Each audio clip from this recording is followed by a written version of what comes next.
לשתי שאלות, תסלחו לי אז. היית ראשון. Great.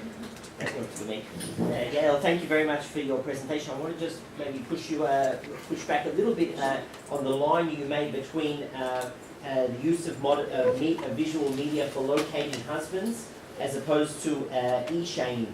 It seems to me that they've got very different purposes. One is we're trying to tap into public knowledge, and the other one is we're trying to create the groundswell of public pressure, which then leads to different artistic tools. Whereas in the forwards and in the slide you showed of the Beit Din, the goal of the image would be a clear image, so that it would be easy to locate the husband. In the e-shaming cases, we're not trying to show an image where we can easily identify the husband. We're trying to show something that will create and elicit an emotion from the public. And I'm not sure that there's a linear connection except for the use of visual media.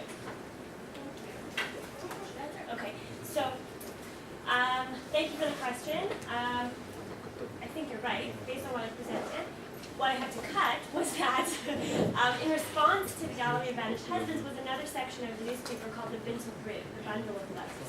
And in those bundle of letters, it was responses of women, and even children sometimes, of these abandoned husbands, who were describing their shame and their destitution.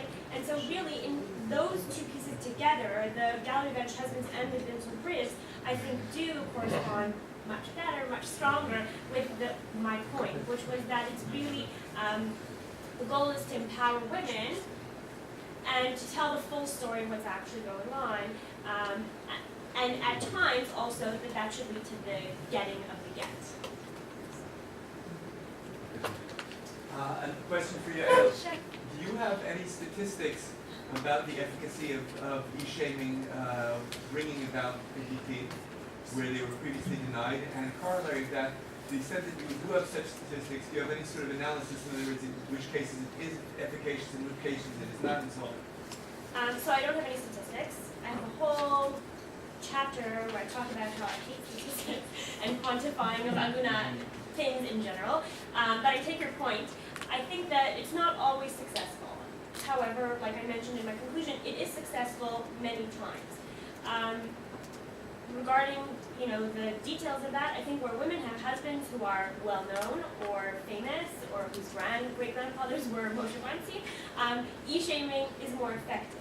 I think when it's just random Joe Schmo or when they live in a random community, e-shaming is perhaps less effective, but the converse of that is also true, which is what I said, that e-shaming is a digital platform, so it has widespread ramifications. So that case, in Miami got responses from people the world over. So even though I don't have statistics, I think it's fair to say that, this is a powerful medium that is transcontinental and so very impactful. Colleagues, I think lunch is being served, so I don't want to keep you away from lunch. I'm sorry we haven't had much time for discussion. Thanks downstairs. Second floor. Okay.